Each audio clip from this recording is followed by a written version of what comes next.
Listo, ya estamos grabando. Entonces, cuando hablamos de óptica de la visión, lo primero que tenemos que pensar es en algunos conceptos físicos de la óptica. Y entonces, el primer concepto que debemos recordar es que si estamos hablando de óptica, entonces debemos hablar de luz. Y entonces ustedes recordarán que la luz en el aire va a una velocidad constante y esa velocidad constante es 300.000 kilómetros por segundo, ¿cierto? Eso lo aprendimos por allá en el bachillerato. Y entonces aquí viene otra palabra clave que me van a ir a hablar durante este rato y es refracción. Entonces, la luz viaja de manera recta por el aire, ¿cierto?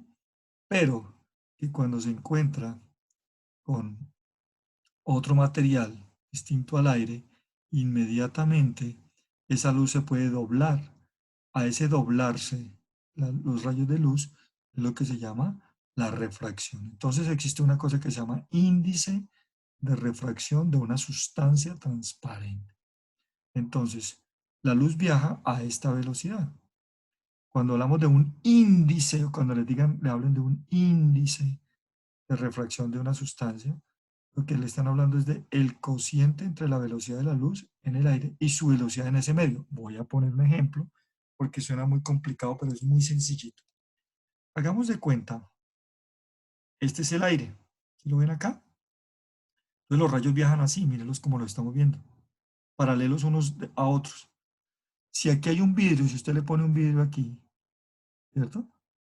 Entonces, si pone el vidrio no angulado, ¿cierto?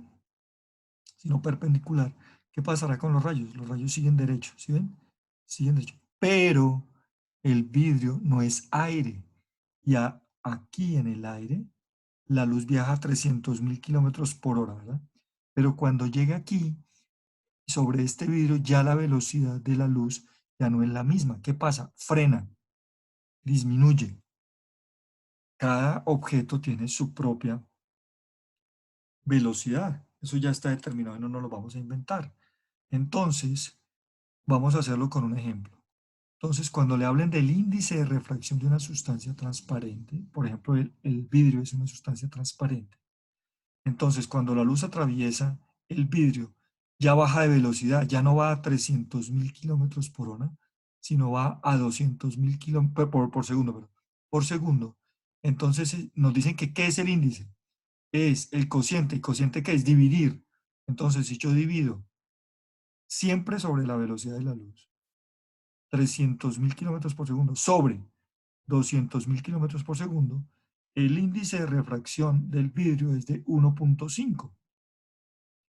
¿Qué es ese 1.5? Me está diciendo que entonces aquí la velocidad de la luz cambió y el índice de refracción hizo ese tipo de sustancia como el vidrio, hace que cambie inmediatamente. Entonces, ese índice. Por lo tanto, el índice de refracción 1 es el de la luz cuando va en el aire. ¿Para qué nos sirve eso en la vida práctica de nosotros como médicos? Seguramente que para muy poco. Pero si alguna vez se lo preguntan, ustedes vienen y revisan en el libro de fisiología, de Gayton o de cualquiera, y sepan lo interpretar, ¿vale? Ah, bueno, también me sirve para hacer preguntas a mí. Entonces, la refracción de rayos de luz en una superficie entre dos medios con un índice de refracción distintos. Entonces, la dirección en que se propaga la luz es siempre perpendicular, perpendicular al plano de la fuente o fuente de onda. Ahorita lo entenderemos eso. Entonces, aquí tenemos. Entonces, la desviación de los rayos de luz al atravesar una superficie de contacto inclinada se conoce como refracción. Entonces, cuando hablamos de refracción, la desviación, miren acá en el B, porfa, todos mirando acá al B, ¿sí? Todos lo están viendo ya en sus casas. Entonces, miren, los rayos, esta es la fuente de onda, entonces aquí viene la luz, ¿cierto? Viene por el aire, pero aquí hay un vidrio, pero mire que este vidrio no está, sino que lo pusimos oblicuo. Cuando los rayos entran, miren acá, vayan siguiéndome la flecha. Este rayo, ¡tum!, se curva. Si ve los de arriba, miremos este mismo, que es el segundo, miren. Si lo ponemos perpendicular, miren qué pasa. sigue derecho. Pero aquí, si lo angulamos, el mismo vidrio lo angulamos, mire qué pasa con el rayo. Mire, aquí va, pero apenas toca aquí, como está angulado, sigue por acá hacia abajo. Entonces esa desviación, si ve que se desvió el rayo, a esta desviación de los rayos de luz, al atravesar una superficie que es el vidrio, miren acá, de contacto inclinada, mire que está inclinada, a esto se conoce como refracción. Entonces, se dice que el grado de refracción, o sea, el grado en que se dobla, que se curva que se vuelve más curvado, aumenta en función de qué? De la relación del índice de refracción de los dos medios transparentes, parece que es dividir uno sobre el otro. El grado de angulación, entonces, entre más se angule ¿qué pasa? Pues más, entre más inclinado más se va a angular. Entonces, el grado de angulación de la superficie de contacto y el frente o fuente de onda que tenemos aquí. Eso es lo que dice acá, mis hijos, y nada complicado. Entonces, cuando le hablen de refracción, ¿qué fue lo que pasó? Que los rayos de luz se doblaron. ¿Por qué?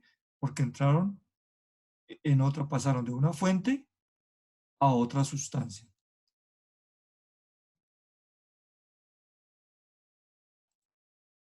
Muy bien, pero ¿eso para qué nos sirve? O sea, lo importante aquí es que eso sirva para algo en la vida de uno médico. Entonces, vamos a una cosa que ustedes saben por física, por allá, del bachillerato que acaban de terminar hace uno o 2 años. Y entonces recordemos algunas cosas de la aplicación de los principios de esa refracción. O sea, cuando tocan, tenemos aquí los rayos y cuando tocan, ¿y qué pasa cuando yo le pongo los distintos tipos de lentes que ustedes vieron allá en física? Entonces, existen tipos de lentes convexas, mire, convexas, con barriga, mire, con barriguita, mire la barriguita acá, o cóncavas. Si fueran cóncavas, entonces, miren acá, tendría hueco, hueco. Entonces, convexo, cóncavo. ¿Listo? Vamos a ver qué pasa con los rayos si yo le pongo a la luz una lente convexa o cóncava. Entonces, las lentes convexas convergen los rayos de luz. ¿Por qué convergen los rayos de luz? Vamos a mirarlos acá. Recuerda que aquí viene, la luz viene de por allá, ¿no? Entonces dice aquí la luz procedente de una luz de una fuente alejada. Por allá viene. Aquí vienen los rayos, tan, tan, tan, tan, tan. Y se enfrentan a esta lente que es convexa, mire, convexa. Cuando golpean, acuérdense que como este es otro medio, pues aquí hay una refracción. ¿Qué quiere decir refracción? ¿Se acuerdan? Que los rayos se doblan.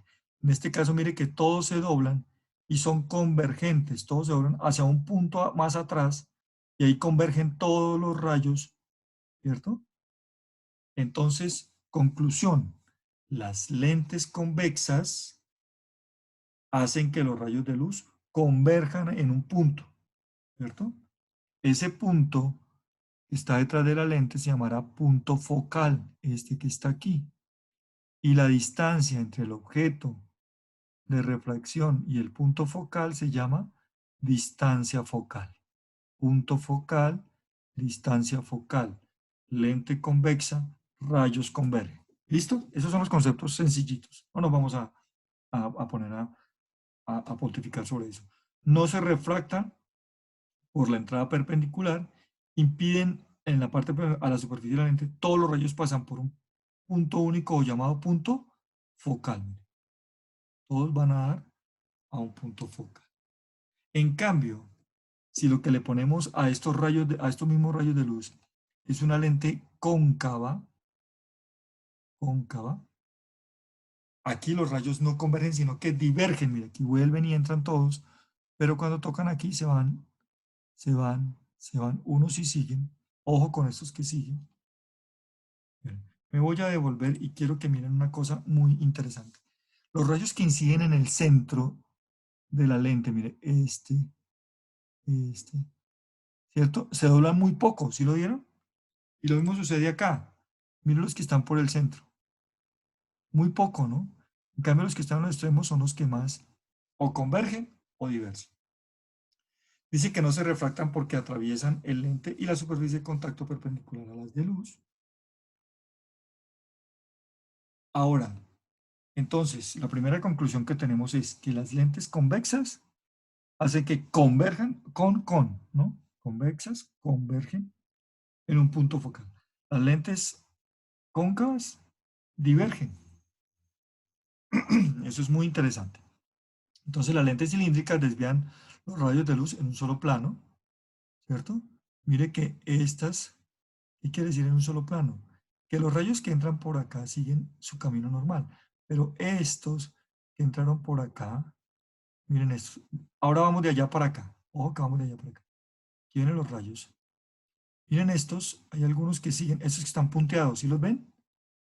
Estos punteaditos, o este, no cambian la dirección, cambio otro sí, eso es lo que me está diciendo aquí, que los lentes cilíndricos desvían rayos de luz de un solo plano, pero no de todos.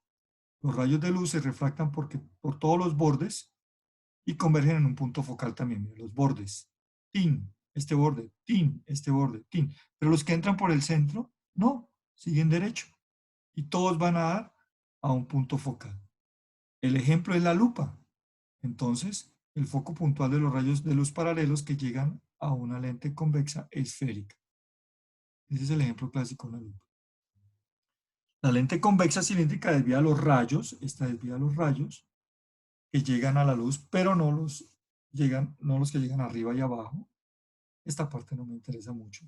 Entonces, los rayos de luz paralelos forman un foco lineal allá atrás, como por ejemplo lo que sucede en un tubo de ensayo lleno de agua, que pasa luz y usted atrás le pone un papel. Si usted coge un tubo de ensayo y lo pone contra la luz, con agua, y hace que le pase luz, y usted pone atrás un trozo de papel, va a encontrar que en algún punto todos los rayos van a converger. Eso es un ejemplo que uno puede hacer, pero ahorita no vamos a hacerlo. Entonces existen dos tipos de lentes cilíndricos, las cóncavas, que divergen, lo mismo, ya lo hemos dicho, y las convexas, que convergen. No hemos dicho nada nuevo de lo que ya dijimos al comienzo, así que no se preocupe. Si yo tengo dos lentes cilíndricas que forman un ángulo recto, voy a formar una lente esférica. Esto le interesa mucho a ¿quiénes? A los optómetras, pero a nosotros no. Pero esta parte sí, ojo, esta parte sí, porque ahorita voy a explicar una cosa. Me tengo que poner a explicar esta vaina para poderles, que ustedes me entiendan un concepto ahorita más adelante, porfa. Entonces, ¿se acuerdan que hemos hablado de la distancia focal de un lente? Hemos dicho que la distancia focal iba desde el sitio de la lente hasta donde se convergían todos los rayos, y a ese donde convergían todos los rayos le llamamos punto focal. Pero la distancia que existe entre la lente y el punto focal le decíamos distancia focal, ya se la mostré. Quiero que observen estos tres, porfa, obsérvenlos. Quiero que miren la distancia focal de aquí hasta acá, de aquí hasta acá y de aquí hasta acá. Ustedes se dan cuenta, estos dos tienen más o menos la misma distancia focal, ¿sí la ven? El primero y el tercero. Pero mire qué pasa con el segundo. ¿Dónde está la diferencia? ¿Dónde está la diferencia? Miren este lente, miren este lente y miren este lente. Y otra cosa, miren de dónde viene la luz acá. Miren de dónde viene la luz acá. Y mire de dónde viene la luz acá. Mire que aquí dice luz procedente de una fuente alejada, ni siquiera sabemos dónde está. En cambio aquí tenemos una fuente puntual que me está mandando la luz desde ahí. Entonces, quedémonos con estos dos. ¿Qué sucede? Tienen la misma fuente puntual. Hagamos de cuenta que usted aquí tiene una linterna y aquí. Una linterna aquí y una linterna acá. Están al mismo punto. Pero usted va a hacer refractar los rayos de esa linterna en una lente delgadita y en una lente gruesa. ¿Qué pasa si la pone con una lente delgadita? Miren. ¿A dónde va a dar el punto focal? Lejos, ¿no? Miren acá. Miren la distancia focal. En cambio, si usted pone una lente gruesa o gordita, miren lo que sucede. Entre más gordita, los rayos se doblan mucho más, miren, mucho más. Entonces, ¿qué va a pasar con la distancia focal? Que va a ser mucho menor.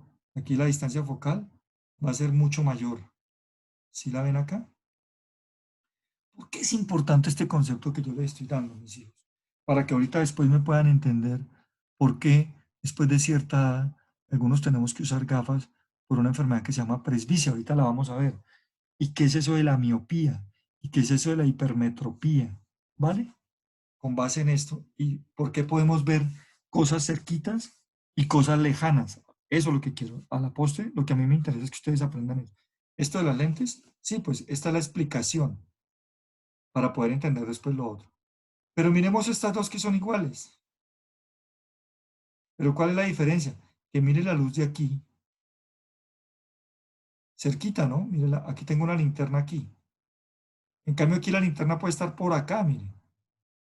Y por allá me mandó los rayos. Y miren a dónde va. Mire lo que sucede aquí con la distancia focal. Y mire lo que sucede aquí con la distancia focal. ¿Vale? Muy interesante eso. Entonces la distancia focal de una lente es la distancia de una lente convergente a la que los rayos paralelos convergen en un punto focal. Esta es la distancia focal, esta es la distancia focal y esta es la distancia focal. ¿Bien? Ay, espera, que me fui, ¿qué pasó? ¿Qué pasó? Entonces, dos fuentes puntuales de luz están enfocados sobre dos puntos distintos en el lado opuesto de la lente. Entonces, miren aquí, aquí están, si este fuera el ojo, cuando uno ve, o este fuera una lente de una cámara, mire, una cosa es enfocar la parte de arriba, otra cosa es enfocar la parte de abajo. Cuando yo enfoco toda la forma, entonces, ¿qué pasa con los rayos de luz? Mire, lo de arriba, mire hacia dónde se enfoca. Lo de abajo, mire hacia dónde se enfoca. ¿Cómo se ve la imagen atrás? Al revés. Esto nos sucede a todos. Hagan de cuenta que este es el ojo humano. Y el ojo humano capta las imágenes, ¿cierto? Los rayos de luz inciden, inciden e inciden. Y se enfocan en la retina que está más atrás, de la cual hablaré más tarde.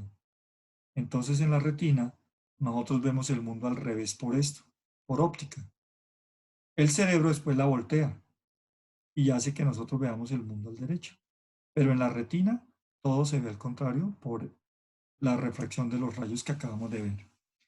Entonces es lo que está diciendo acá.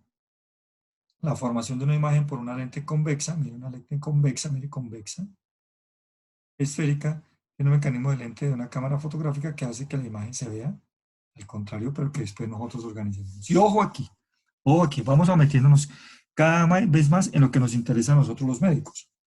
Entonces ustedes han oído hablar de una cosa que se llama las dioptrías. Los que tienen gafas sabrán allá en sus casas y cuando van al optómetra el tipo le dice, usted tiene tantas de corrección, vamos a colocarle tantas dioptrías en tal ojo, positivas o negativas, y le dice, yo tengo más 0,25 o más 1,25, más 1,50 o menos tanto. Vamos a ver de qué se trata esa vaina. Entonces los efectos ejercidos por la potencia de una lente sobre la distancia focal están relacionados con una cosa que se llama la dioptría. ¿Qué es una dioptría? ¿Para qué me sirve la dioptría? Es la medición del poder de refracción de una lente. ¿Se acuerdan qué es la refracción? ¿Qué tanto se doblan los rayos? ¿Se acuerdan? Entonces, ¿qué tanto se doblan los rayos? Entonces, si una lente dobla mucho los rayos, tiene muchas dioptrías. Si los dobla más o menos, tiene menos dioptrías. Veamos aquí, veamos aquí. Miren esta lente, miren esta y miren esta. ¿Cuál de las tres tiene más capacidad de doblar los rayos? Esta los dobló un poquito y por eso fue a dar por allá atrás. Esta los dobló más o menos y por eso acá. Pero en cambio esta los dobló mucho y mire, los dobló tanto que mire aquí el punto focal donde dio. Entonces de estas tres, ¿cuál tiene más dioptrías? Esta, porque los dobló más. El que tenga más poder de refracción, y acuerde que refracción es el poder de doblar los rayos de luz.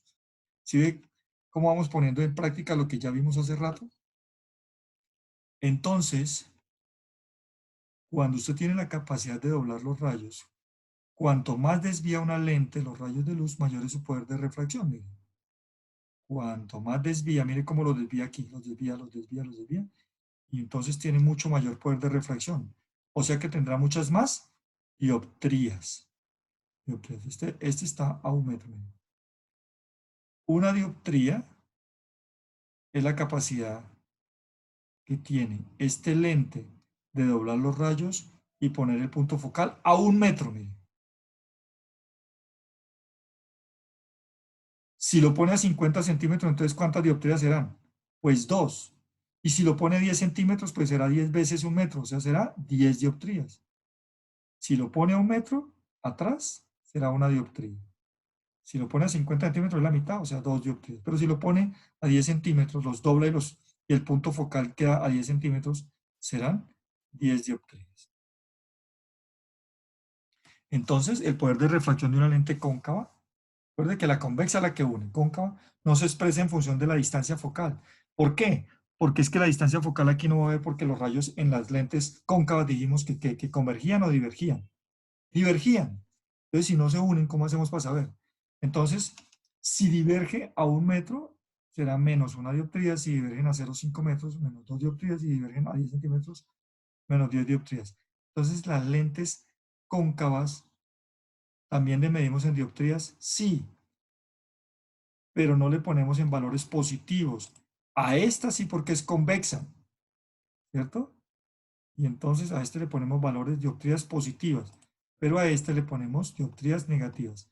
Las lentes cóncavas neutralizan el poder de las lentes convexas. Vuelvo a insistir, estos son temas de optometría, pero sí necesito que ustedes por lo menos lo entiendan, por lo menos capten la idea de que son que las lentes convexas hace que converjan los rayos y que las cóncavas diverjan. Eso es muy interesante ahorita para entender otra cosa. Muy bien, ahora hablemos de la óptica del ojo. Metámonos en lo nuestro básicamente. Óptica del ojo. Entonces decimos que el ojo es como una cámara fotográfica que está hecha de un sistema de lentes. Aquí hay un objeto que queremos ver y un sistema de apertura y de cierre de la cantidad de luz y una película que se llama retina. Esto es una cámara fotográfica, unos lentes, un sistema de apertura de la luz y una película donde se va a proyectar lo que usted quiere ver. Aquí tengo el objeto, aquí la luz que hace este objeto, que lo podamos ver, va por el aire. Cuando toca la córnea cambia de aire a córnea y entonces se acuerda que dijimos al comienzo. Esta córnea debe tener un poder de refracción, ¿se acuerda? Porque estamos cambiando de sustancia. Atrás tenemos el humor acuoso. Más atrás tenemos el cristalino, más atrás tenemos el humor vítreo y por último la imagen donde se va a proyectar. Aquí en la película que es la retina, mírenla acá.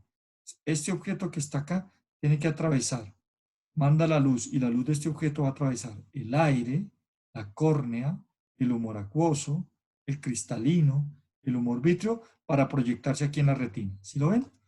Entonces si medimos todo eso que vimos acá, ¿se acuerdan de las dioptrías? ¿Cómo iba? Si cambiaba aquí, ¡tin! Pero aquí no va a cambiar no tiene una sola lente, sino que tiene varias. Entonces, si cambia en el aire, ¿se acuerda que el índice de refracción es 1? Aquí cambia a 1,38, a 1,33, a 1,4, a 1,34. Todos estos harán que tenga el poder dióptrico total de un ojo normal, es de 59 dioptrías. Esos son números y nada más, ¿vale? No se vayan a complicar.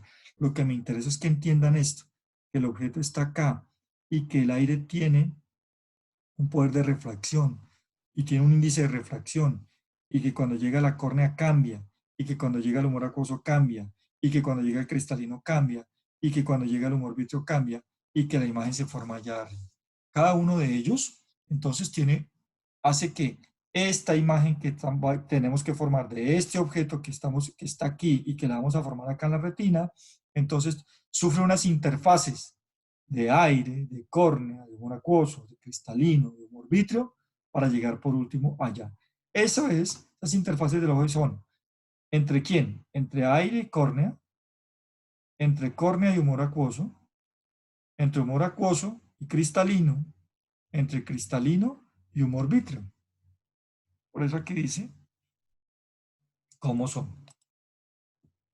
Bien. Cuando medimos todo esto, del objeto hasta acá, ustedes van a encontrar un término que se llama ojo reducido. ¿Y a qué hace referencia al ojo reducido?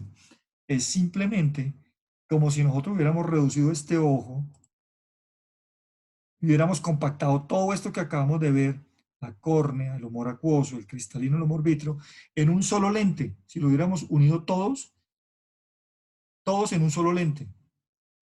Por eso se llama ojo reducido. Entonces, ¿qué hacemos para que el ojo, sumemos todo eso, todas esas partes del ojo para formar un solo lente? A eso se llamará ojo reducido.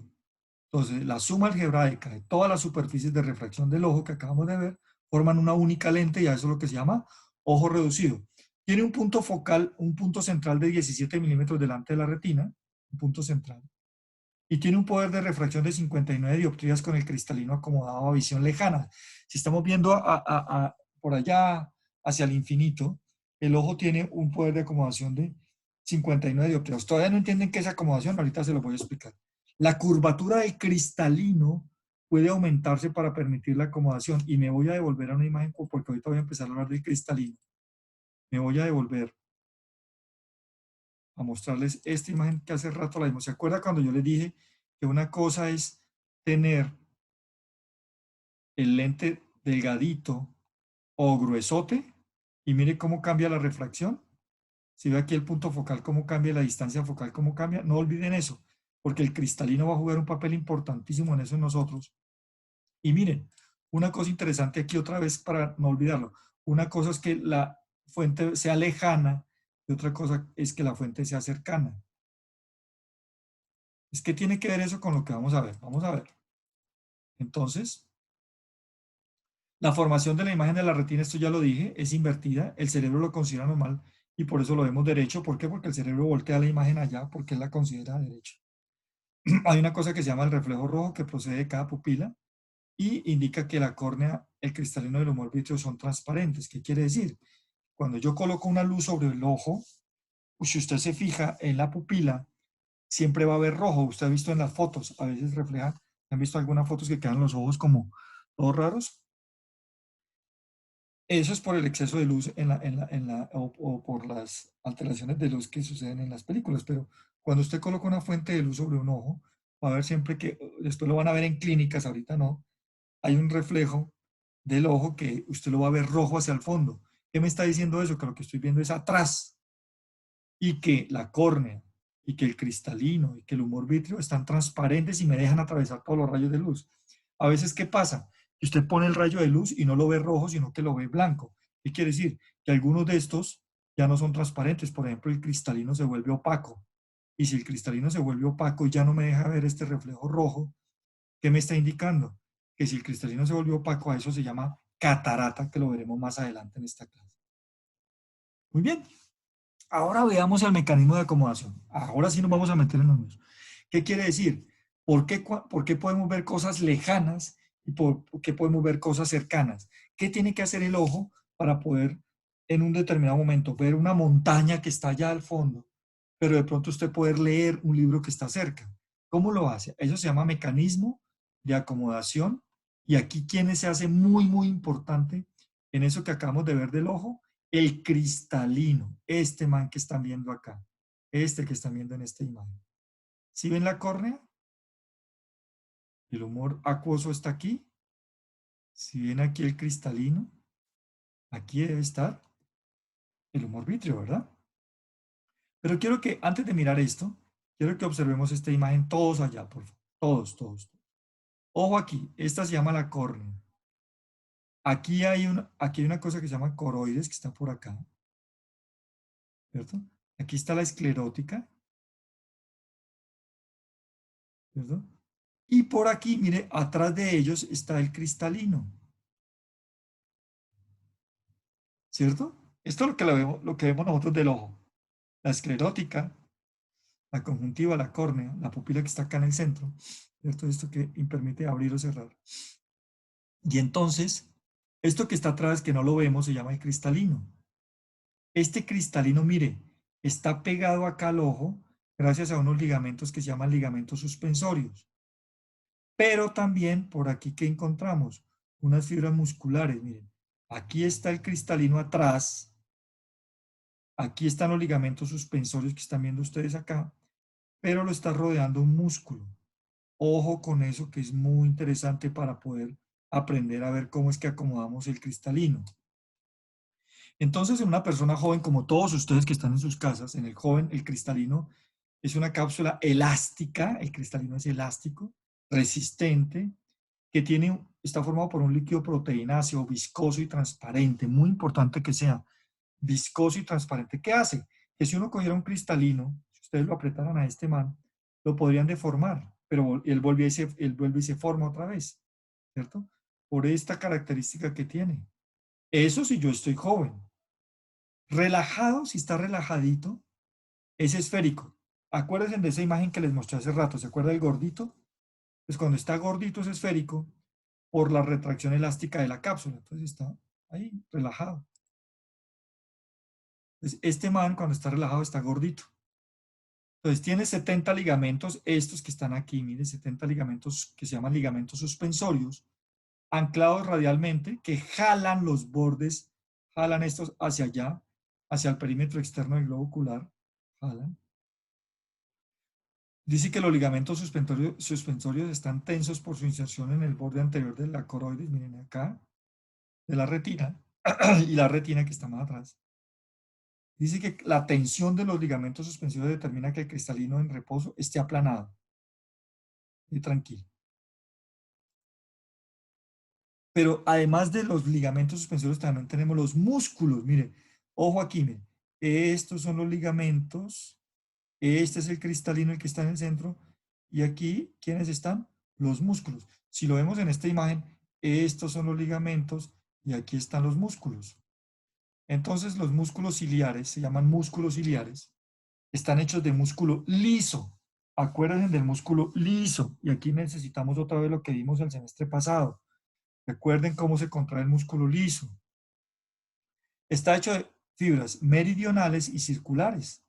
Fibras que van así y fibras que van redonditas. De los extremos periféricos de los ligamentos, mire, de los ligamentos suspensorios, a la unión, a esta unión que se llama unión esclerocorneal. Las fibras circulares están alrededor de la inserción de los ligamentos suspensorios. Todo esto es anatomía, no sé si ya la vieron, pero yo se la estoy repitiendo si ya la vieron y si no la han visto, pues ahí se la estoy comentando, para que si no, no me van a poder entender más adelante. Entonces, ¿qué pasa si yo contraigo el músculo, estas fibras meridionales y circulares de las inserciones periféricas de los ligamentos suspensorios se desplazan hacia adelante y el centro en dirección a la córnea y liberan la tensión del cristalino? O sea, si yo contraigo las fibras meridionales, liberan la tensión del cristalino.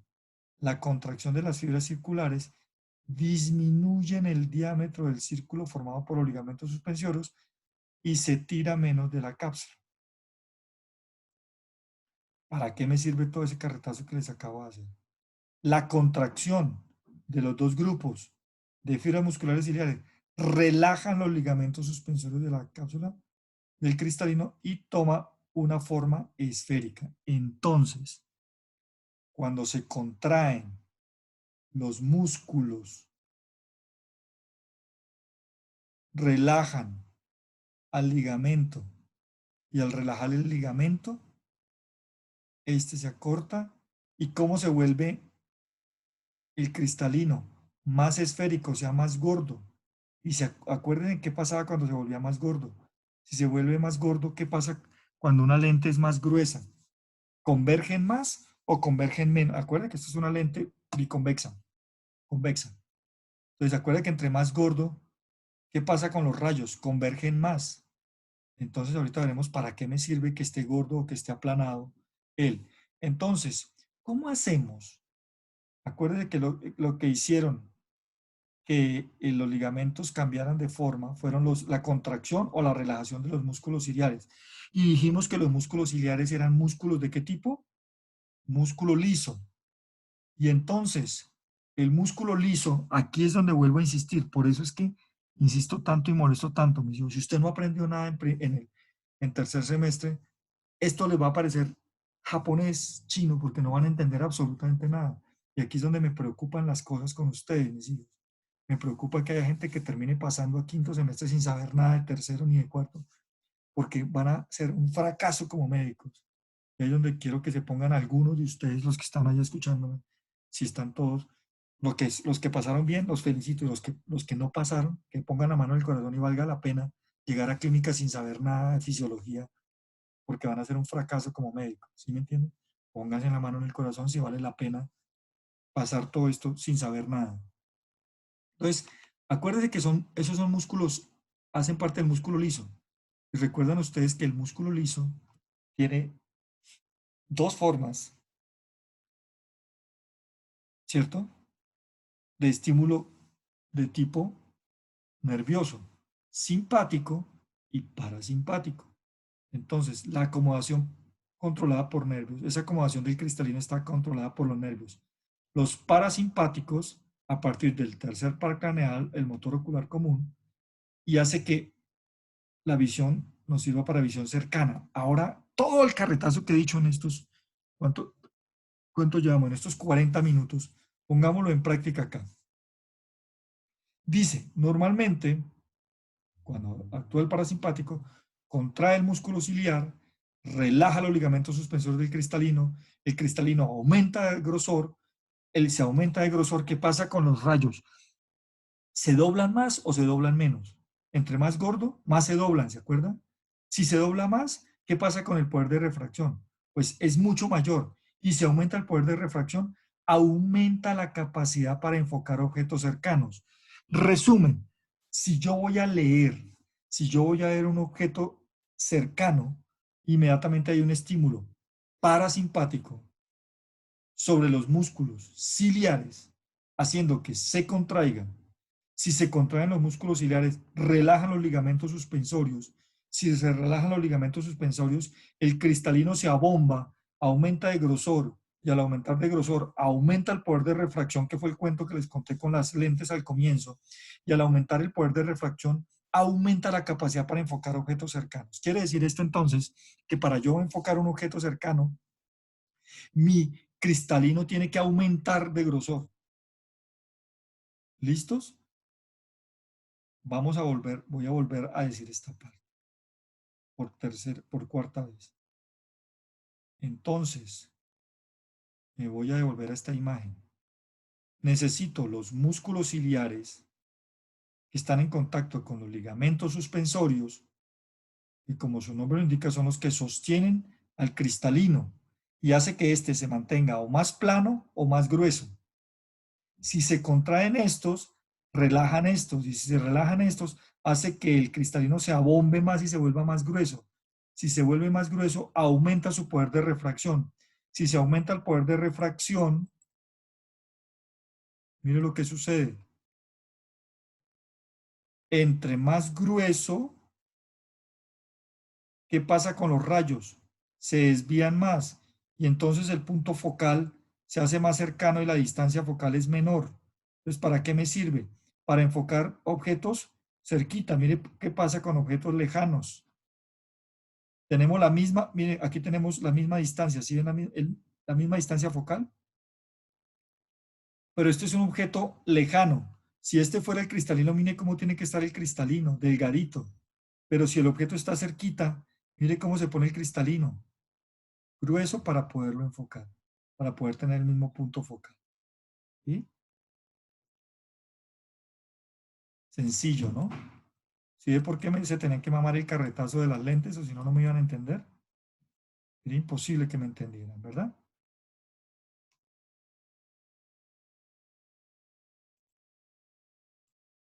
Esto ya lo vimos, esto ya lo vimos y esto es lo que dijimos. Pero entonces ahora pongamos eso sobre patologías para poder entender. Entonces, ¿qué pasa con la edad? Después de los 40 o 50 años, mire lo que sucede. Mire la diferencia que existe. Con la edad del cristalino aumenta la longitud, aumenta el grosor y pierde elasticidad. Miren el poder de acomodación de un niño. El poder de acomodación de un niño es de 14 dioptrías. O sea, se puede acomodar muchísimo. ¿Se acuerdan de las dioptrías? ¿Qué quiere decir? La dioptría es la que me mide la capacidad o el poder de refracción de la lente, del ojo. O sea que puede doblar más los objetos. En cambio, ¿qué pasa cuando uno cumple más de 40 años? Cuando pasa de los 40, ese poder de 14 dioptrías, de doblar los rayos a 14 dioptrías, ¿se acuerdan que cuando estaba a 1 metro, era una dioptría. A 50 centímetros, 2 dioptrías. A 10 centímetros, 10 dioptrías. Miren, a 14 dioptrías, ve cerquitica. El poder de acomodación después de los 40 años baja a 2 dioptrías. ¿Por qué? Porque el cristalino pierde elasticidad. Ya no puede volverse gordo y volverse delgadito cuando quiera, sino que con el paso de los años esas sustancias, y por eso es que tenemos que saber de qué está hecho un cristalino, y está hecho de sustancias proteináceas, ¿se acuerdan que les dije transparentes? Pues esas sustancias se van volviendo, y eran elásticas, esas proteínas se van volviendo duras, y entonces el cristalino pierde elasticidad, y al perder elasticidad pierde poder de acomodación. Baja a 2 dioptrías. Y miren el poder de acomodación por arriba de los 70 años, es de 0 dioptrías. ¿Qué quiere decir? Que necesariamente para ver objetos cercanos necesita un poder de acomodación mucho mayor y ya no lo tiene. Entonces tendrá que utilizar lentes correctores. Entonces la presbicia es la pérdida del poder de refracción debido a la pérdida de elasticidad ¿de quién? Del cristalino.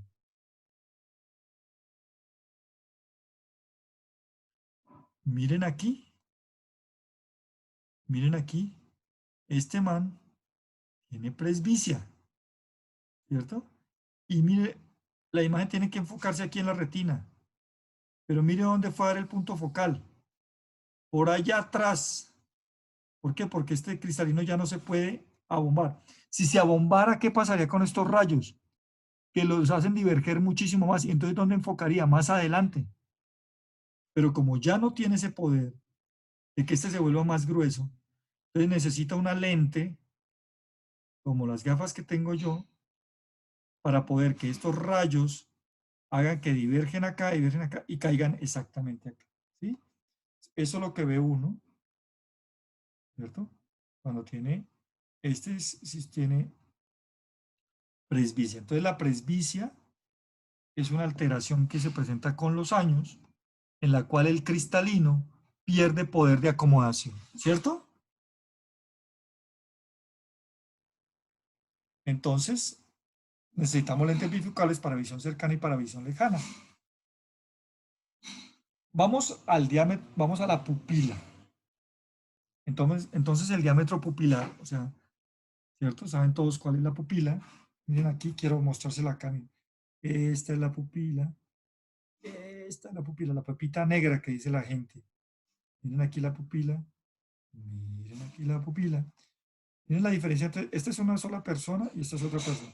Miren esta pepa grandota, esta chiquita. Aquí tiene, las pupilas no tienen el mismo tamaño. Son anisocóricas. Isocóricas es que las pupilas tengan el mismo tamaño. Isocórico, que las pupilas tengan el mismo tamaño.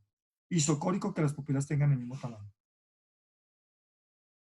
Anisocóricas, sin tener las pupilas del mismo tamaño. Una pupila grande y una pupila pequeña, eso lo van a aprender en patologías después, ya ahorita no es el momento. Entonces, ¿cuál es la principal función del iris? Es aumentar la cantidad de luz que penetra al ojo en la oscuridad, ¿cierto? Eso me determina el diámetro pupilar. Aquí está el reflejo pupilar y la luz de acomodación está determinado. Ese reflejo pupilar está determinado por la luz, el poder de acomodación y la consensualidad que después verán. Muy bien. ¿Qué es un ojo normal? ¿Cuándo podemos decir que un ojo es normal?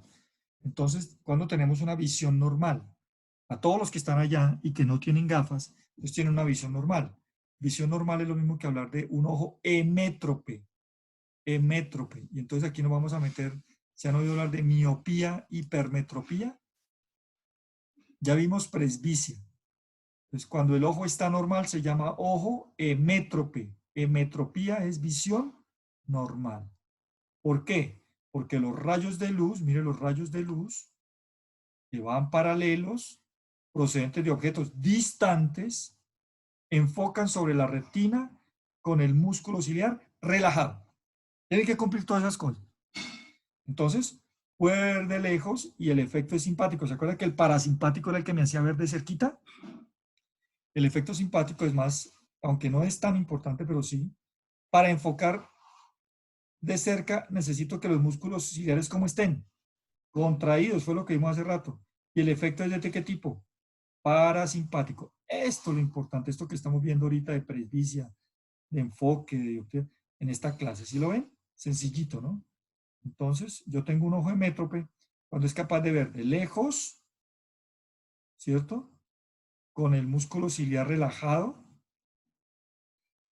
¿cierto? Y si el músculo ciliar relajado, ¿cómo está el cristalino? ¿Más delgadito o más grueso?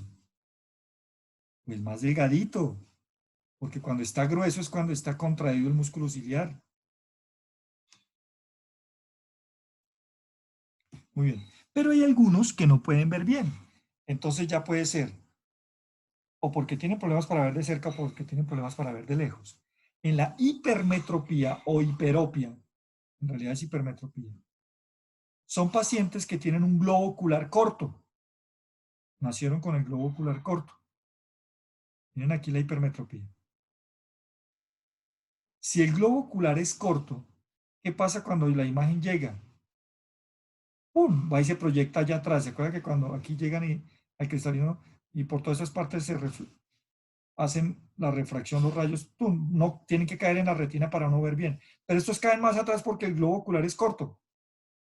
Entonces, o porque tienen sistema de lentes poco potentes o débiles, porque hay un problema aquí en los sistemas de lentes, de la córnea o del cristalino. Dice, es capaz de enfocar objetos distantes con la acomodación. No puede acomodar el cristalino para enfocar objetos lejanos y mucho menos los cercanos. Se corrige con una lente convexa. ¿Para qué? Para aumentar el poder de refracción y que los rayos se doblen más. Mire, mire, este es el punteado. Se doblan más rápido. ¿Y a dónde caen? Más adelante. Y entonces ya dejamos de ver por acá atrás y no ver nada, ver borroso, a que la imagen me caiga aquí en la, ¿dónde? En la retina.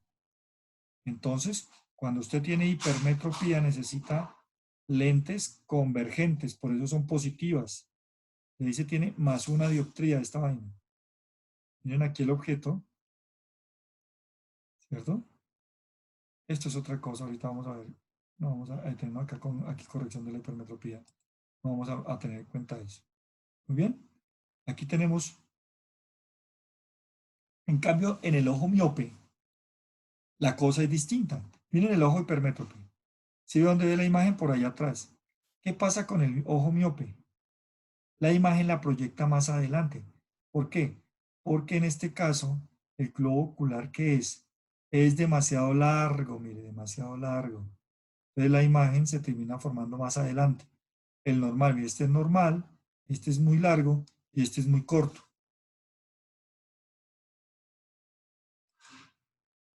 Entonces en la miopía, corto de vista, es un ojo alargado, el poder de refracción es excesivo del sistema de, o ya sea, o porque el ojo se ha alargado y entonces hay que tenga un poder de refracción excesivo. Miren, entonces se doblan muy, muy rápido. Y entonces, ¿dónde cae la imagen? Mucho más adelante. Acuérdense que la hipermetropía caía por acá. En este cae más adelante.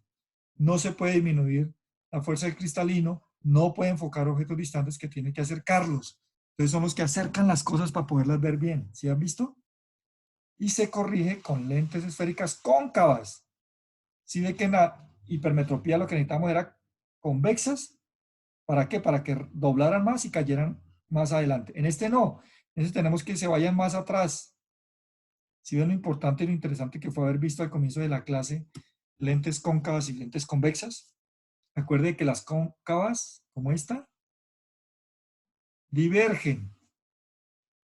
Entonces lo que estaba aquí, ahora necesitamos que se forme más atrás, entonces necesitamos que diverjan. Y ya se forma donde se tiene que formar. ¿Sí ven lo bacano?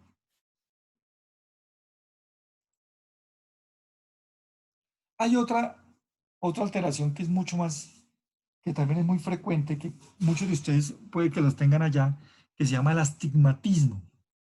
En el caso del astigmatismo, es un problema de la curvatura excesiva de uno de los planos de la córnea. Aquí sí que es más complejo.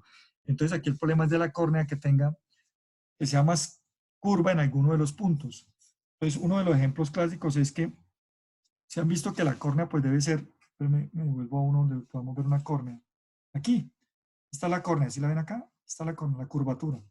Pero imagínense que esta vaina, pongan un huevo de gallina y pónganlo horizontal. Entonces la curva va a ser más puntudo, ¿sí o no? Entonces van a haber rayos que van a entrar muy bien y otros que no van a entrar muy bien. A eso es lo que se refiere cuando uno tiene un astigmatismo. Es un defecto de refracción, por lo cual uno de los planos, ahí no es todo el plano, sino uno de los planos de la imagen, se sitúa a una distancia distinta a la del plano perpendicular. ¿Cuál es el lío? Entonces que ahí hay unos rayos que entran bien y uno ve bien, pero hay otros que entran por el lado que está mucho más abombado y entonces uno comienza a ver rarísimo. ¿Cuál es el lío ahí? Cuando usted ve líneas, por ejemplo, va a leer, entonces se le comienzan a cruzar las líneas. ¿Por qué? Porque no todos los planos de los rayos, miren los rayos aquí viene la fuente de luz, pues unos se enfocan bien, pero otros comienzan, como está más abombado en algunos puntos, pues esos rayos van a incidir en otros lados. Entonces, aquí no es toda la visión cercana o lejana como en la hipermetropía o la miopía, sino que son algunos planos. ¿Cuál es el lío? Que entonces para ver uno líneas es bien complejo. Esto es simplemente. Entonces, ¿cómo detectan cuál es el plano? Entonces, por eso le ponen a uno a ver una cosita de estas así, si han ido al optómetro algún día. Entonces, para detectar cuál de todos los planos es el que está afectado. Y van arreglándole poco a poco con los distintos lentes. Se han visto que los que han ido al optómetro, bueno, creo que todos han ido al optómetro alguna vez, cuando uno necesita gafas, le van colocando unos lentes y le van tapando y cerrando, tapando y cerrando. Cuando es de astigmatismo, para saber en qué plano, cuál es el plano de la córnea el que está más abombado y cuál es el que nos lo está haciendo ver raro, para poder ubicar exclusivamente ahí. Entonces, las barras negras paralelas con diferentes orientaciones en ángulo para determinar el eje del astigmatismo, si el eje está a las 12, si el eje está a la 1, mire que es un reloj. ¿Cómo se corrige el astigmatismo? Con lentes cilíndricas y esféricas, que son más complejas. Eso ya es. Miren, ¿se acuerdan el huevo que les dije? Miren este man con... En cambio aquí no, aquí está mucho más suavecita la curva. Miren esta curva no. ¡Uah! Entonces, puede que los de aquí vea bien, pero por estos, uy, miren la diferencia de este ángulo a la diferencia de este angulote. ¿Sí?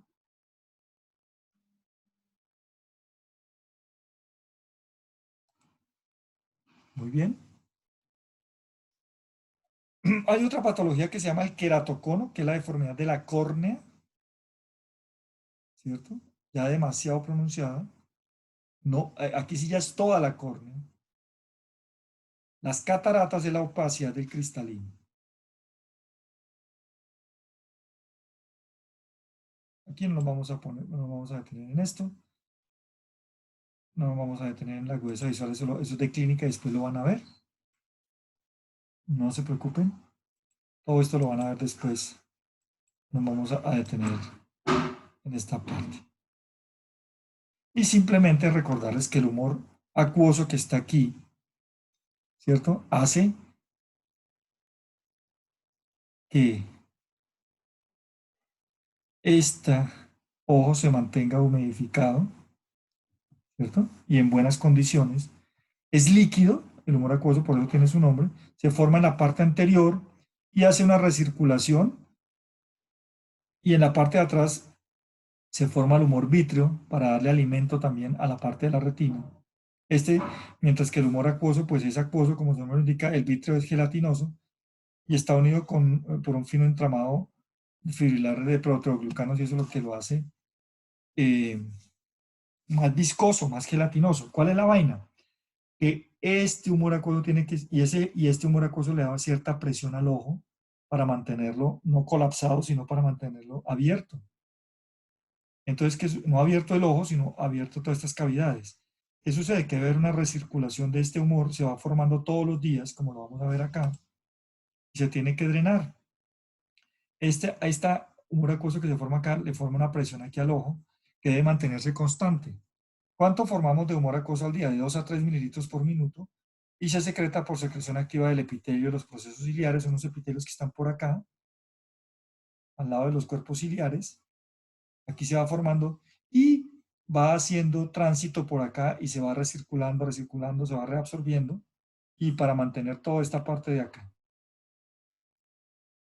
¿Qué sucede? Dice que el área de procesos ciliares mide 2 centímetros cuadrados, el humor acuoso se forma en la superficie, se inicia con la entrada de iones de sodio que arrastran, llega a cloro y el cloro y el sodio arrastran bicarbonato y por osmosis arrastran agua y ahí se forma el humor acuoso.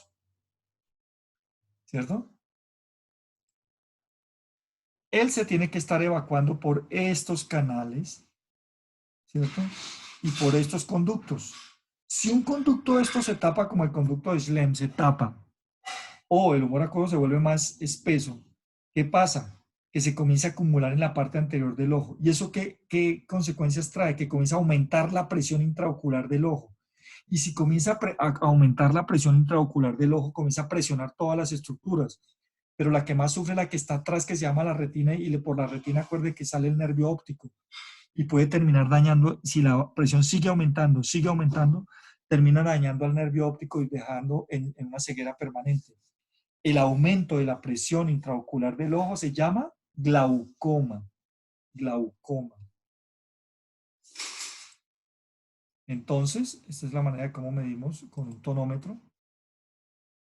Entonces, ¿cómo hacemos para que no? Pues tiene que haber una recirculación constante, ¿cierto? De ese líquido acuoso que se está formando y que no se acumule, que no se cierre. Gracias a esos espacios trabeculares y a ese canal de Schlemm, ¿cierto? Que tiene que permanecer. Si por algún motivo hay entrada de alguna bacteria o de restos de glóbulos rojos, el sistema tiene manera de comérselo por un sistema fagocítico intraocular que mantiene libre y limpio ese humor acuoso. Pero si no lo hace, comienzan a acumularse todas estas partículas y a aumentar la presión. A eso se llama glaucoma, ¿no? Vamos a meternos en conceptos mayores para no molestarlos más. Listo. Vamos a descansar un ratico, unos 2 minutos. Si hay alguna pregunta me la hacen, pero descansemos unos 2 minutos, descansen porque vamos por la mitad. ¿Listos? 2 minuticos.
Listo, vamos a retomar.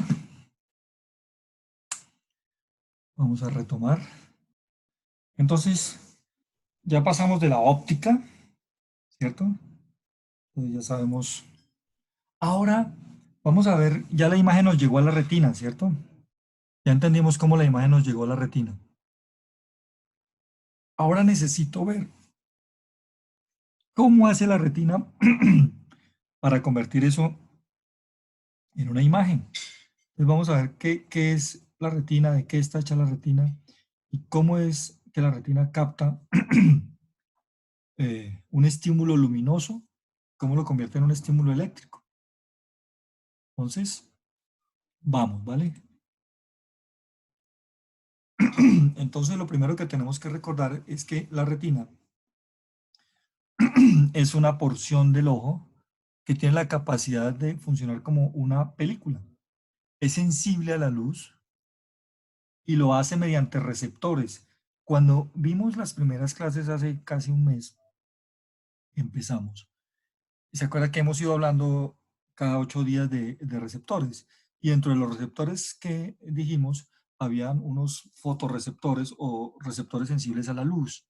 Entonces, los receptores sensibles a la luz están ubicados en la retina y se dividen en dos, en unos que se llaman conos y unos que se llaman bastones. Todos los hemos ido a hablar de ellos allá en el bachillerato, todos hablamos de ellos. Entonces, ¿por qué? ¿Qué capacidad tienen o cómo lo hacen? Entonces, cada uno de ellos se dividen y tienen el nombre de conos y bastones por su forma, primero que todo, y sus funciones también son distintas. Los conos son responsables de la visión de los colores. Los bastones detectan la luz tenue, o sea, suave, la poquita luz, encargados de la visión de blanco y negro y de la visión en la oscuridad.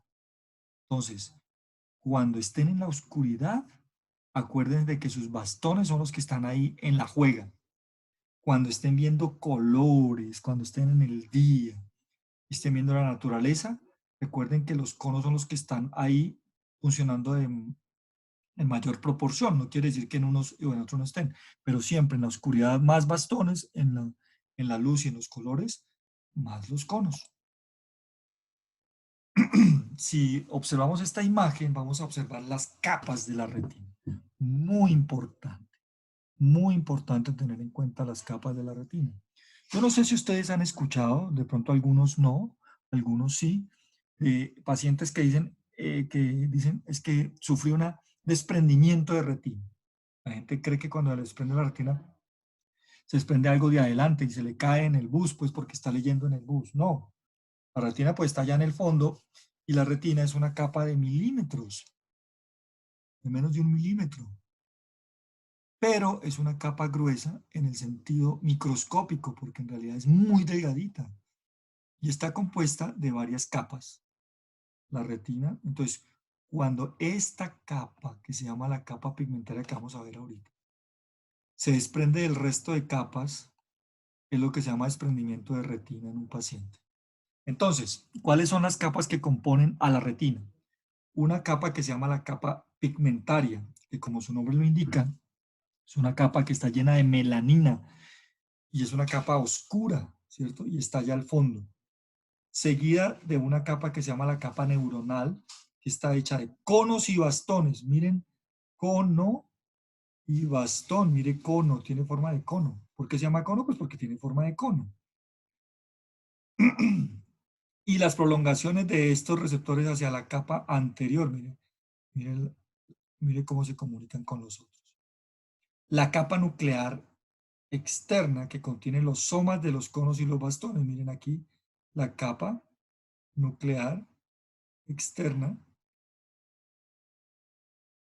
¿cierto? Después viene una capa que se llama capa plexiforme externa, ¿lista? La capa nuclear interna, miren aquí, nuclear interna. La capa plexiforme interna, las capas de las fibras del nervio óptico, ¿cierto? Incluyendo ahí a quienes, a las células ganglionares de las cuales hablar ahorita, y una membrana que se llama membrana limitante interna. Entonces, aquí están los conos y bastones. ¿De qué está compuesto un cono o un bastón? Vamos a verlo de manera general. ¿Este será un cono o un bastón? ¿Cono o bastón? Pues bastón, mire la que no es puntudo, no, es un, no termina como un cono. Tienen un segmento externo, un segmento interno, un núcleo y un cuerpo sináptico. El cuerpo externo es este que están viendo acá, es donde está una cosa muy importante que se llama la sustancia fotosensible, o sea, la sustancia que va a hacer que podamos convertir esa, ese estímulo luminoso en un estímulo eléctrico. Vamos a ver cómo es que lo hace. En el caso de los bastones, la sustancia fotosensible se llama rodopsina de los bastones. En el caso de los conos, se llaman pigmentos de color y no tienen un nombre específico. Entonces, la sustancia fotosensible, tanto de los bastones como de los conos, están en el segmento externo, en esta zona que estoy señalando acá. La siguiente zona es el segmento interno y tiene una característica y es que tiene una cantidad de restos citoplasmáticos, entre ellos muchas mitocondrias. Quiere decir que aquí es donde vamos a hacer el gasto de energía. Donde haya mitocondrias es porque vamos a gastar energía. Aquí tenemos la zona del núcleo y el cuerpo sináptico, que es el que me va a llevar la información que puede captar de acá para poderla enviar por las otras conexiones, como lo vimos acá, con las otras zonas. Miren acá.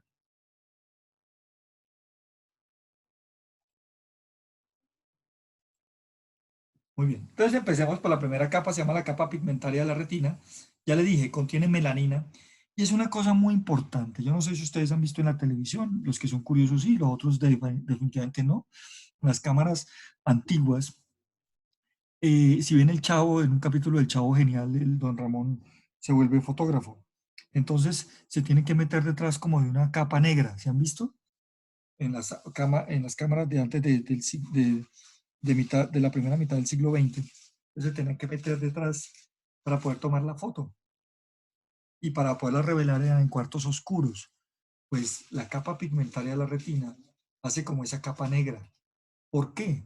Porque cuando la luz pega, me devuelvo acá, cuando la luz entra acá y pega acá, si esta capa no fuera negra, inmediatamente los rayos se enloquecerían y comenzarían a golpear contra todos lados. Pero como la capa es negra, hace absorbancia e impide que la luz, que esos rayos de luz comiencen a reflejarse por todos lados. ¿Para qué me sirve eso? Para que la visión sea nítida y los rayos se enfoquen donde tengan que enfocarse y no comiencen a enloquecerse dentro de la retina.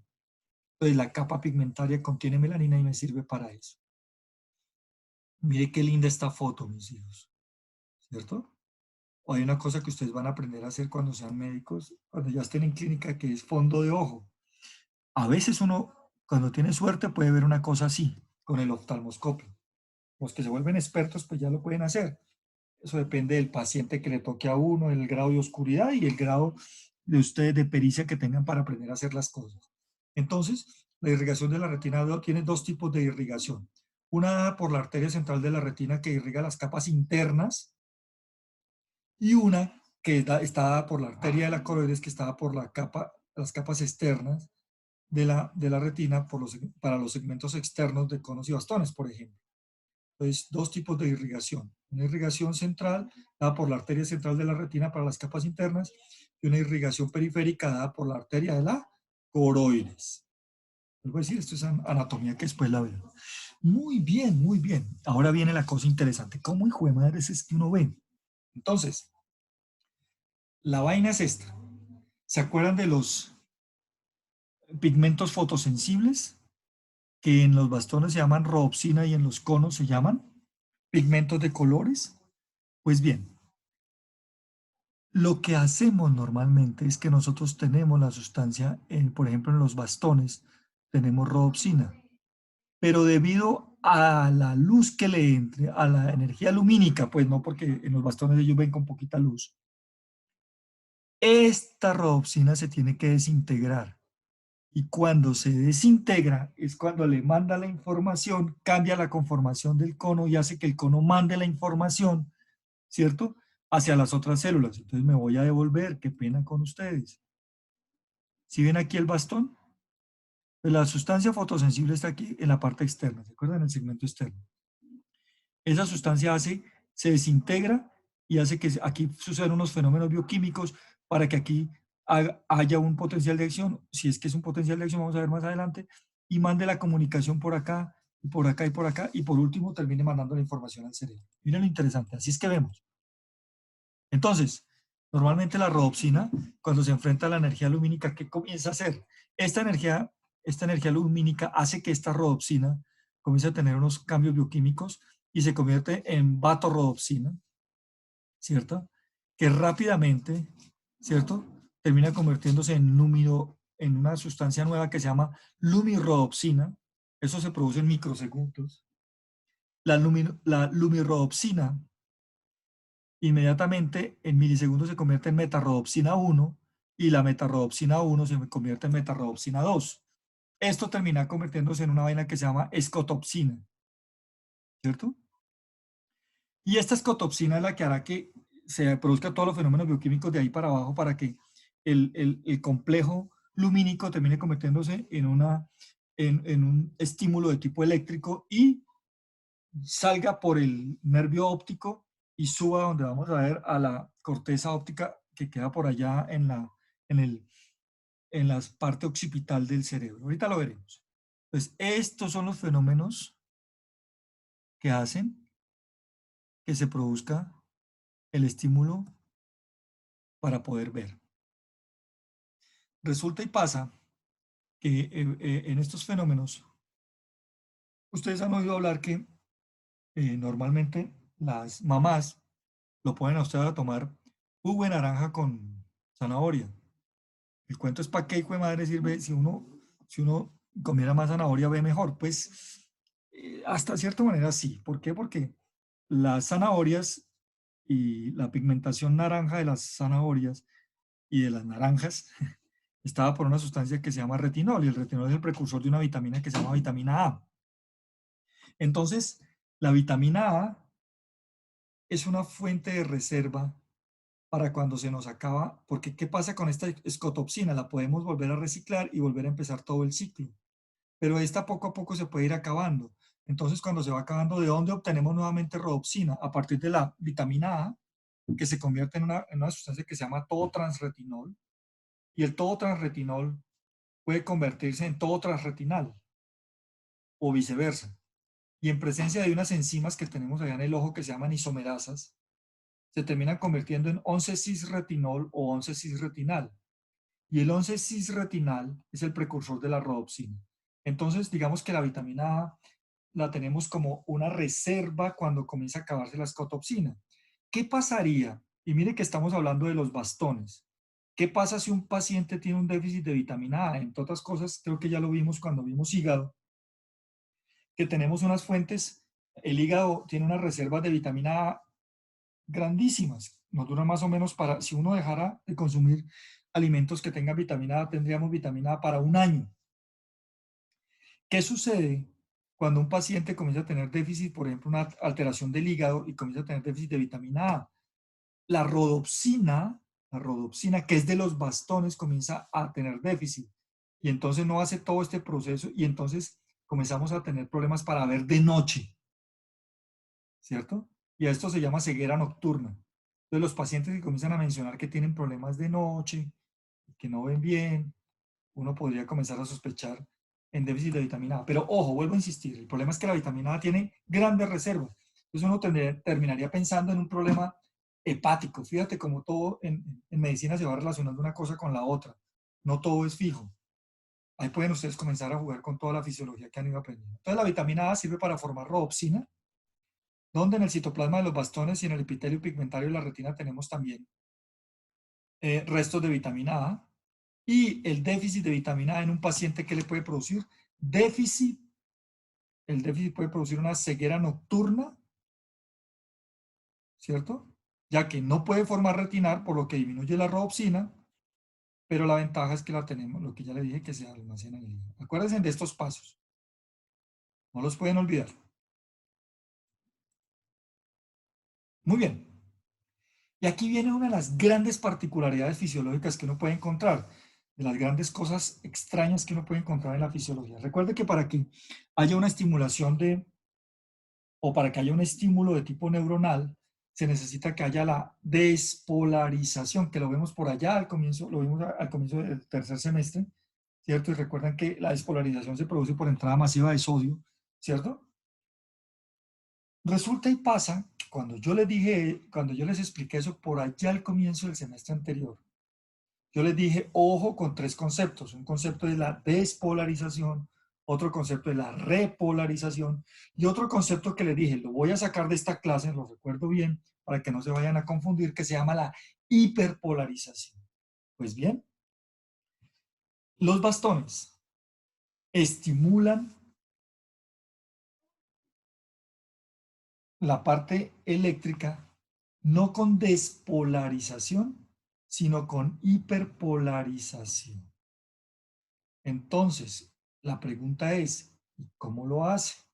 Entonces, la excitación se da gracias a esto que ustedes están viendo acá. Vamos a meternos un poquitico en la bioquímica, no me voy a meter a una parte muy profunda, pero porque es un poco compleja, pero sí lo voy a hacer de la manera mejor. Entonces, normalmente debe haber un flujo entre el sodio y el potasio, ¿cierto? Que es dependiente, lógicamente, si tenemos un flujo de sodio y potasio, de una bomba que se llama la bomba sodio-potasio ATPasa. Y por eso es que aquí en esta zona era rica en mitocondrias. ¿Se acuerdan que se lo dije ahorita hace rato? Le dije que donde haya mitocondrias es porque hay gasto de energía. Y si hay gasto de energía es porque estamos utilizando una bomba, en este caso la bomba de sodio y potasio. Normalmente, entonces, ¿qué hacemos? Que los potasios salen, que los sodios entran para despolarizar y mantenemos un flujo de corriente normal. Y esto gracias a canales activados de GMP cíclico, ¿cierto? Pero resulta que en la oscuridad, los canales que están viendo acá de sodio están abiertos, ¿cierto? Produciendo un ingreso, pero el problema es cuando estamos frente a la luz.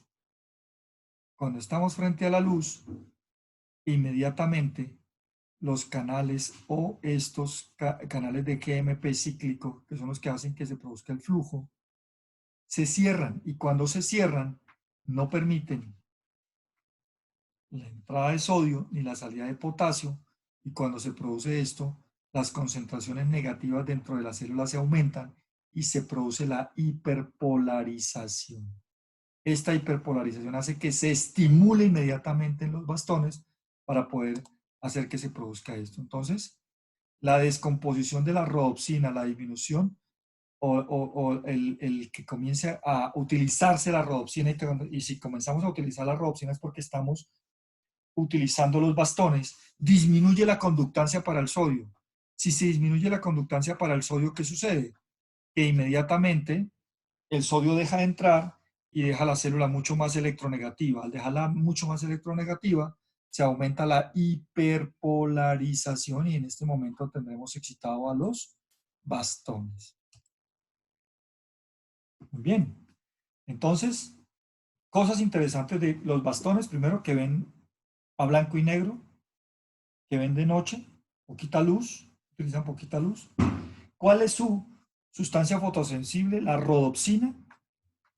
¿Cuál es un precursor de la rodopsina? La vitamina A. ¿Y qué otra característica tienen importante desde el punto de vista fisiológico los bastones? Que la excitación se produce con base en la hiperpolarización y no en la despolarización. Muy bien. Pero si necesitamos ver a color, entonces para ver a color necesitamos entonces a los conos. Entonces la fotoquímica de la visión por los conos.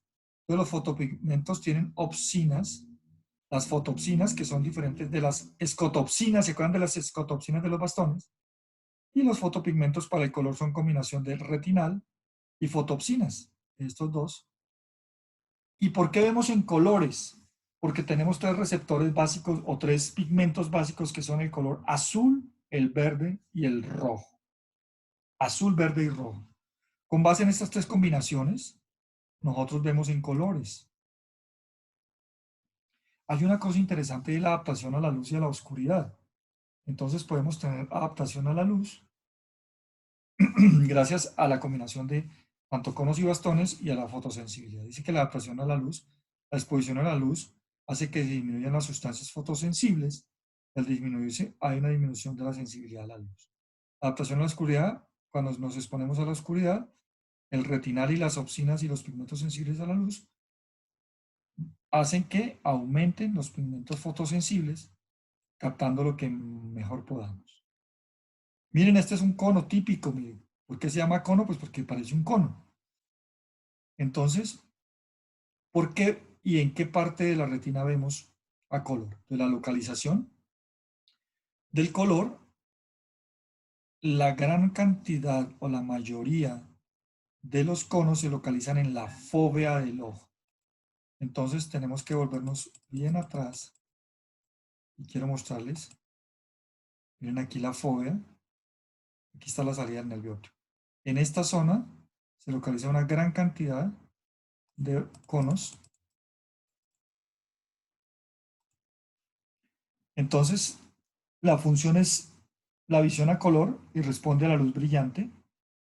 Hay tres tipos, entonces, de acuerdo a la longitud de onda, que se estimulan. Entonces tenemos tres tipos de conos.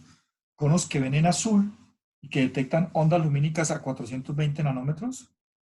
El verde, ¿cierto? Que detectan ondas lumínicas a 531 nanómetros de longitud de onda.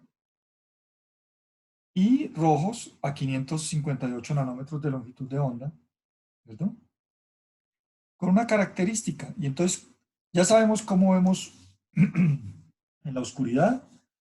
Ahora ya vemos la combinación de los colores a la que vamos a hacer. Y como vemos en blanco es la estimulación del cono, de conos rojos, azules y verdes al mismo tiempo, haciendo que se neutralicen entre todos y así podemos ver en blanco.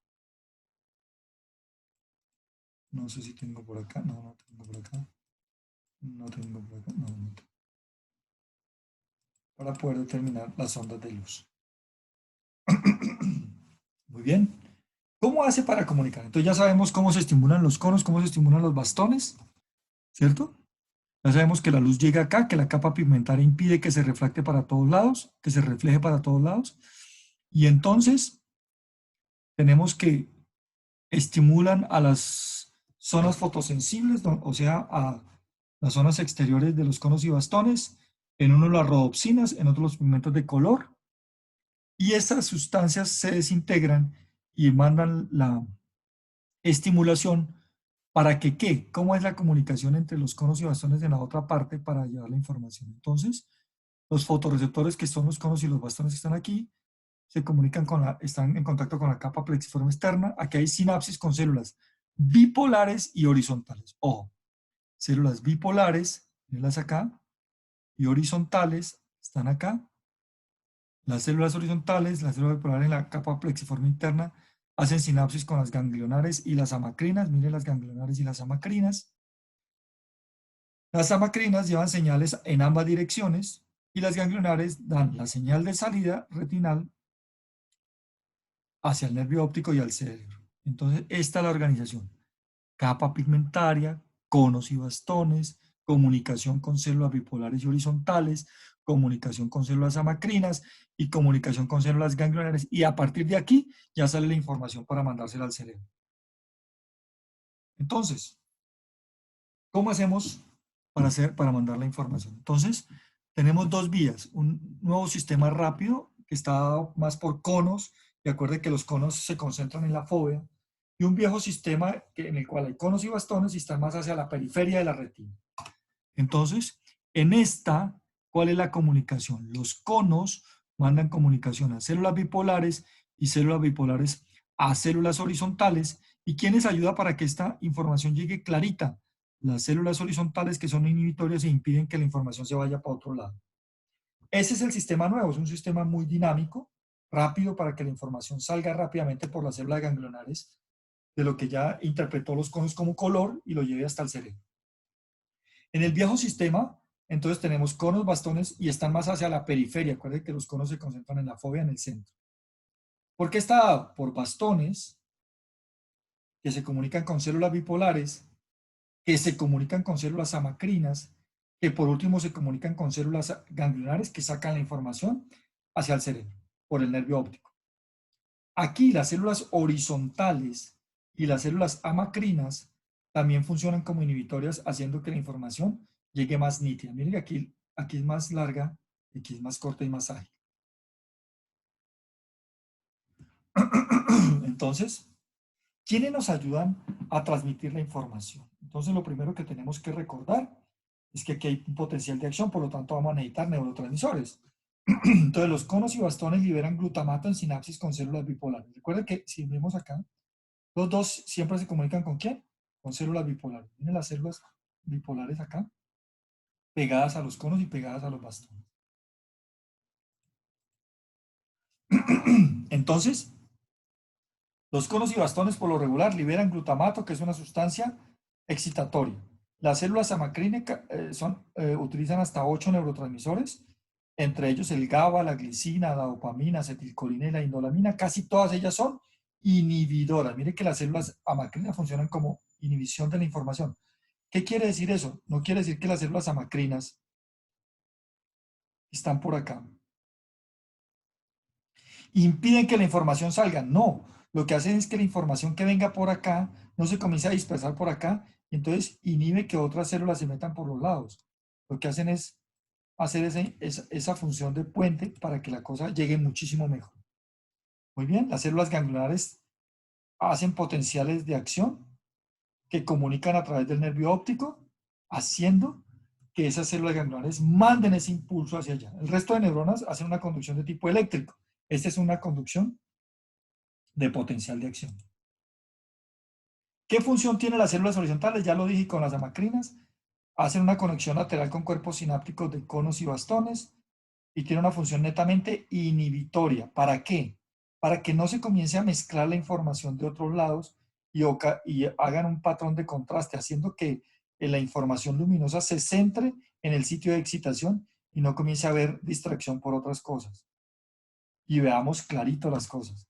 Al cerebro le llegue la imagen que nosotros necesitamos que llegue.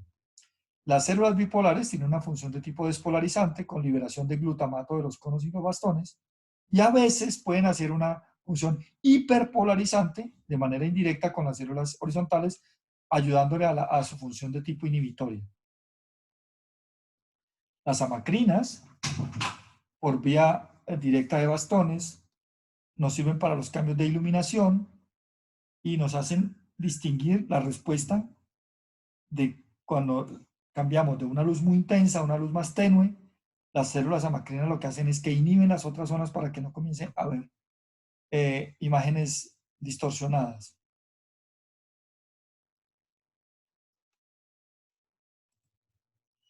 Y las células ganglionares, aquí dice ganglionares, no ganglionares, que son las que van a llevar la información por el nervio óptico y van a mandar la información al cerebro. Miren la importancia que tienen. Hay de tres tipos. Hay células ganglionares tipo X, células ganglionares tipo y células ganglionares tipo W. Estas son pequeñas, las Y son grandes y las W también son grandes. El campo receptor de las X son pequeñas, el campo receptor de las Y son grandes y este también son grandes. Propiedades de la respuesta a una longitud de onda específica de adaptación lenta, aquí son de adaptación rápida y este es variable. ¿A dónde mandan la información las células ganglionares tipo X? Al tálamo, las Y al tálamo y al mesencéfalo y las W al mesencéfalo. ¿Qué función cumplen? Miren que estas son supremamente específicas. Identifican detalles finos y de color. O sea, las células ganglionares son las que nos hacen ver el detalle fino, el detalle de colores sobre todo. En cambio, las Y nos sirven para identificar movimiento de iluminación, que tanto color nos está llegando. Las W implican el control de movimientos oculares. Ojo con este cuadrito. Muy bien. Muy bien. Y por último, vamos a ver una cosa muy, muy corta, no me voy a extender mucho acá, ¿cierto? Porque sé que ya, primero ya están cansados y segundo, quiero que detallemos solamente a dónde llega esta información. Entonces, fíjate que poco a poco lo que hemos ido haciendo en la clase es ir llevándolos desde cómo es el ojo, qué hace el ojo, cuáles son sus lentes. Ahora ya lo que vimos fue la retina y ahora vamos a ver a dónde llega esa información. Entonces, lo primero que tenemos que recordar es a dónde llega. Entonces, ¿cuáles son las vías visuales? Miren, aquí tenemos el ojo, mandamos la información, esto ya lo vieron, seguramente ya lo vieron en neuro, entonces no me voy a detener mucho, ustedes saben más de eso que yo, pero aquí lo más importante es esta imagen. Este carretazo lo podemos resumir acá en esta imagen. Por favor, concentrémonos en esta imagen. Lo primero que tenemos que tener es que nosotros tenemos, la imagen tiene que ir desde la retina hasta la corteza visual que está ubicada en el lóbulo occipital del cerebro.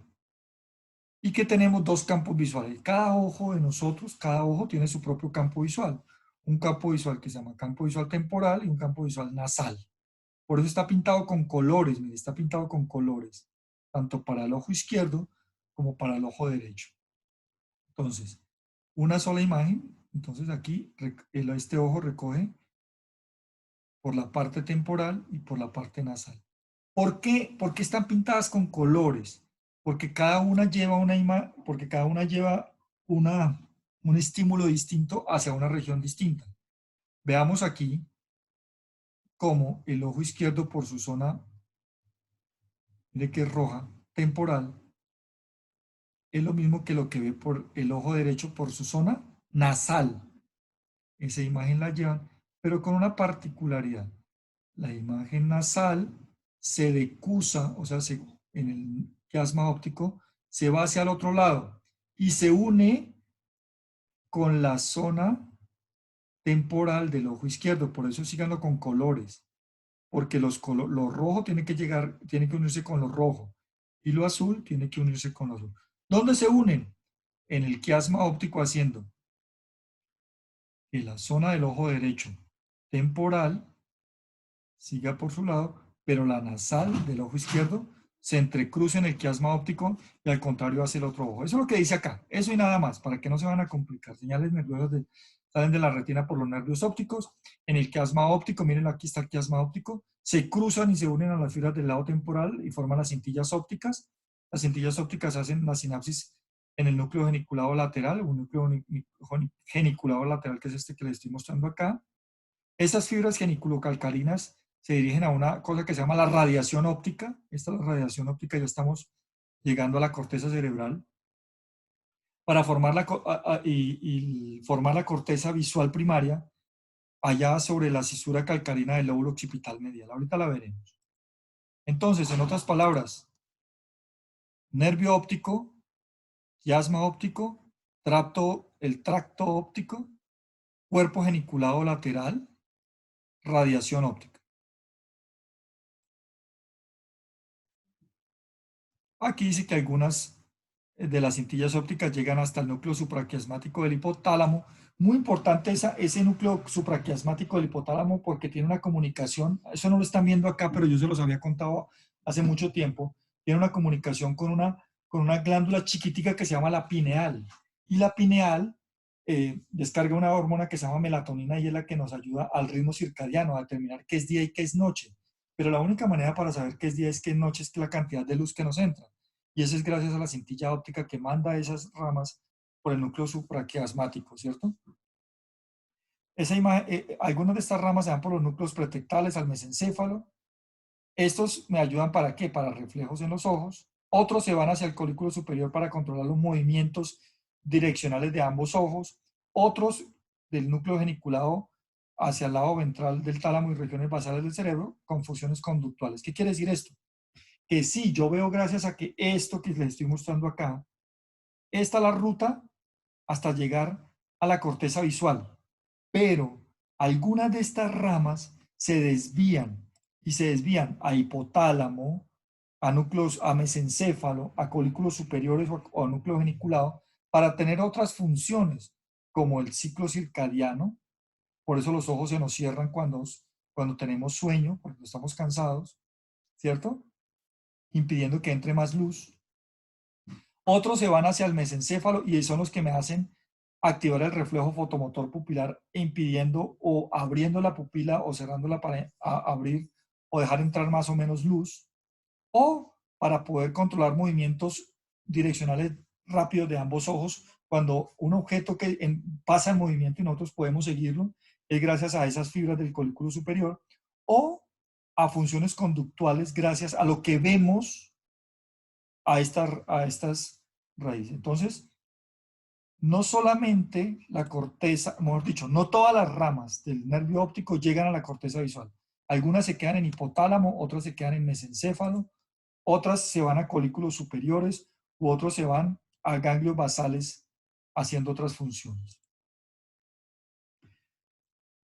Entonces, las vías visuales tienen un sistema antiguo y un sistema nuevo. El sistema antiguo va hacia el mesencéfalo y prosencéfalo, el sistema nuevo va hacia la corteza occipital, a lo que vimos, y percibe la forma visual, los colores, el conocimiento de los objetos que estamos viendo.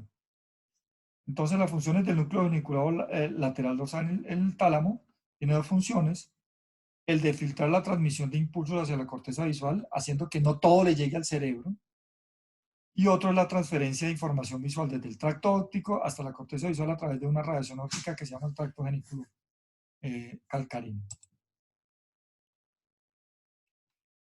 Sí, simplemente para decirle cuál es cómo llegan hasta allá. Sí, llegan por muchas zonas, ¿cierto? Y la organización y función de la corteza visual primaria. Entonces, esto es lo que me interesa. ¿A dónde llega? Entonces, se encuentra la cisura calcarina en la parte interna de cada corteza occipital.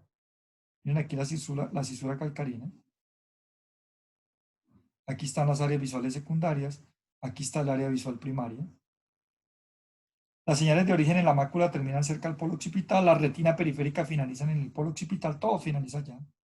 La parte superior de la retina representa la zona alta y eso es cómo se organizan allá. Pero lo que quiero lo que me interesa que recuerden es que aquí, en el lóbulo occipital, llega la corteza. Hay dos tipos de corteza: la corteza visual primaria, ¿cierto? Y la corteza visual secundaria. ¿Listo?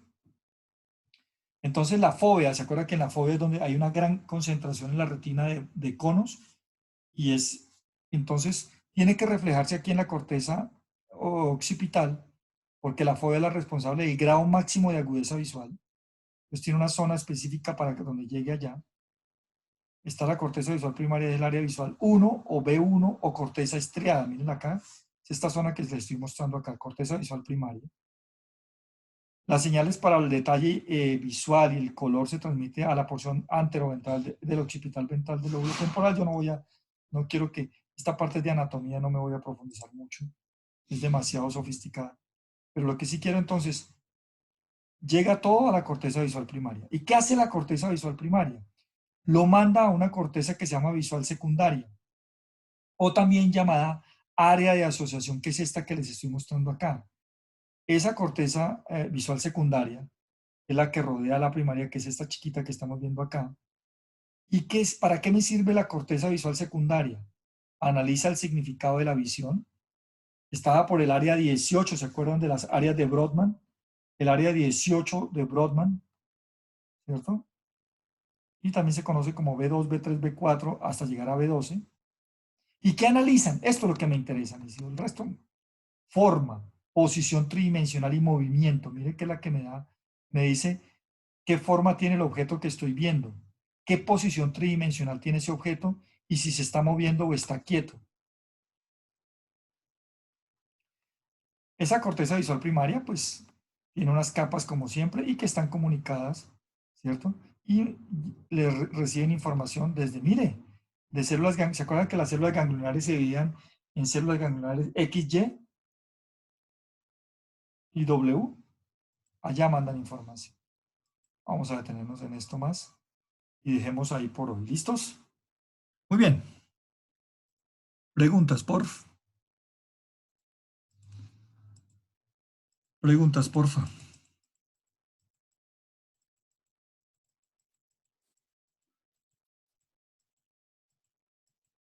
Esto ya lo vimos.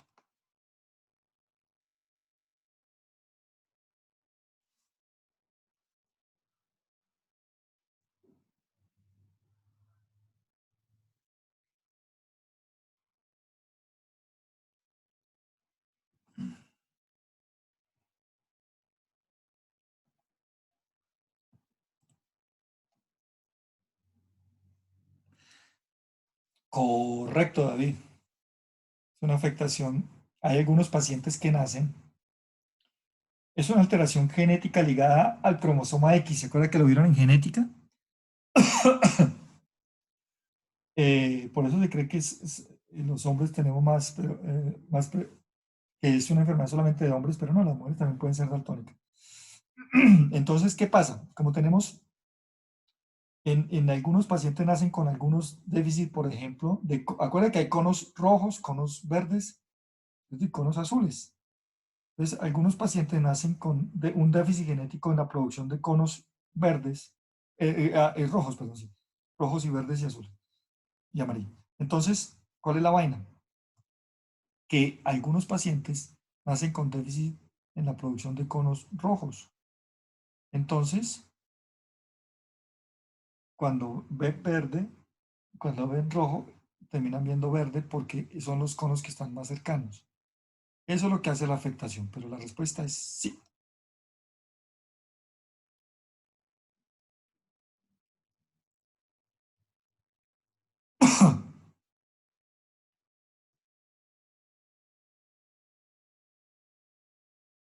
Muy bien.